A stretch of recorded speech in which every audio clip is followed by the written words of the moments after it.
Hi friends, నమస్తే. Welcome to T Anu's kitchen Telugu. ఈరోజు recipe fried rice తయారు చేసే విధానం.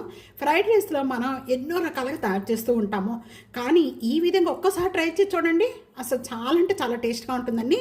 ఇది మనం ఫ్రైడ్ రైస్ బాస్మతి రైస్తోనే కాదు, మామూలుగా మనం రోజు నార్మల్ రైస్ యూజ్ చేసే రైస్తోనే చేసుకోవచ్చు. కుక్ చేసి పెట్టేసుకుంటే ఒక 5 మినిట్స్ టైం కూడా ఎక్కువ పట్టదండి. ఈ ఫ్రైడ్ రైస్ తయారు చేసుకోవడానికి 5 మినిట్స్లో రెడీ అయిపోతుంది.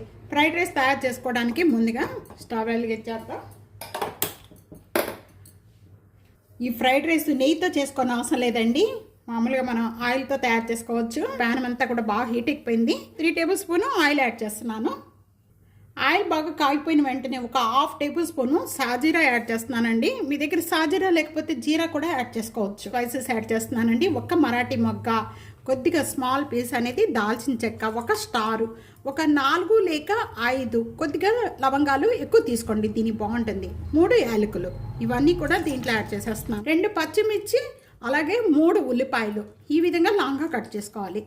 ఇవి కూడా లాంగ్గా కట్ చేసుకోవాలండి. దీనికి ఇవన్నీ కూడా దీంట్లో యాడ్ చేసేస్తున్నాను.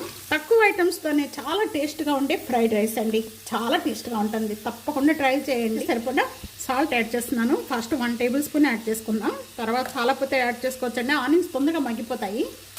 ఈ ఫ్రైడ్ రైస్తో సైడ్ కర్రీస్ కూడా అక్కర్లేదండి, ఏ కర్రీస్ కూడా అక్కర్లేదు. అసలు రైతా ఉంటే చాలన్నమాట, అంత టేస్ట్గా ఉంటుంది.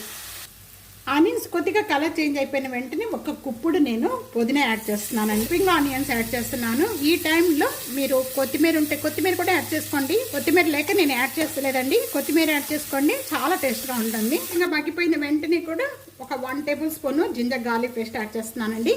జింజర్ గార్లిక్ పేస్ట్ యాడ్ చేసే వెంటనే దీనిలో ఉన్న పచ్చి స్మెల్ పోయేంత వరకు కూడా బాగా వేయించుకోవాలి. ఇక జీడిపప్పు యాడ్ చేస్తున్నానండి, చాలా బాగుంటుంది. ఇది మీకు కావాలనుకుంటే యాడ్ చేసుకోవచ్చు, లేట్ అక్కర్లేదండి. ఉల్లిపాయ బాగా వేగితేనే మంచి టేస్ట్ వస్తుందండి ఈ ఫ్రైడ్ రైస్ అనేది. ఈ విధంగా వేగిపోవాలి. ఈ విధంగా వేగిపోయిన వెంటనే ముందుగా మనం కుక్ చేసుకున్న రైస్ అంతా కూడా ఇప్పుడు యాడ్ చేసేసుకుందాం. ఈ రైస్ యాడ్ చేసుకునేటప్పుడు మనం లో ఫ్లేమ్లో పెట్టుకోవాలండి. లో ఫ్లేమ్లో పెట్టుకొని కొద్దిగా రైస్ ఒకేసారి యాడ్ చేసుకోకుండా కొద్దిగా యాడ్ చేసుకొని మనం ఈ విధంగా కలుపుకుంటూ ఉండాలి. ఇప్పుడు మనం స్టవ్ అనేది బంద్ చేసేద్దాం. ఇలా కొద్దిగా యాడ్ చేసుకొని ఈ విధంగా కలుపుకోవడం వల్ల రైస్కి మసాలా అంతా కూడా బాగా పట్టి మంచి టేస్ట్ వస్తుందండి. కూడా ఈ రైస్ అంతా యాడ్ చేసేసుకుందాం. అంతా కూడా బాగా కలుపుకోవాలి. సాల్ట్ చూసుకోండి, సాల్ట్ చూసుకొని సరిపడకపోతే ఇప్పుడు వేసేసుకోవచ్చు. టేబుల్ స్పూన్ సాల్ట్ యాడ్ చేస్తున్నాను. పీసెస్గా కట్ చేసిన స్ప్రింగ్ ఆనియన్స్ కానీ పైన వేసుకోండి, అస్సలు చాలా టేస్ట్గా ఉంటుంది. ఒక 1/2 టేబుల్ స్పూన్ పైన ఫినిషింగ్కి కొద్దిగా నెయ్యి యాడ్ చేస్తున్నాను. 1/2 బద్ద లెమన్ యాడ్ చేస్తున్నాను. నిమ్మకాయలు ఒక 1/2 అండి. యాడ్ చేసిన వెంటనే ఇదంతా ఒకసారి బాగా కలుపుకుందాం. సలాడ్ అనేది రోజు తీసుకోవడం వల్ల చాలా మంచిదండి. సారీ ఈ రెసిపీ ఈ విధంగా ట్రై చేసి మీకు ఎలా ఉందనేది నా కామెంట్స్లో తెలియచేయండి. వీడియో నచ్చితే కనుక ఫ్యామిలీకి, ఫ్రెండ్స్కి video share and like, comment, subscribe చేసుకోవడం అస్సలు మర్చిపోదండి. Thank you for watching. Next వీడియోలో మళ్ళీ కలుద్దాం. అంతవరకు కూడా సెలవు. బాయ్.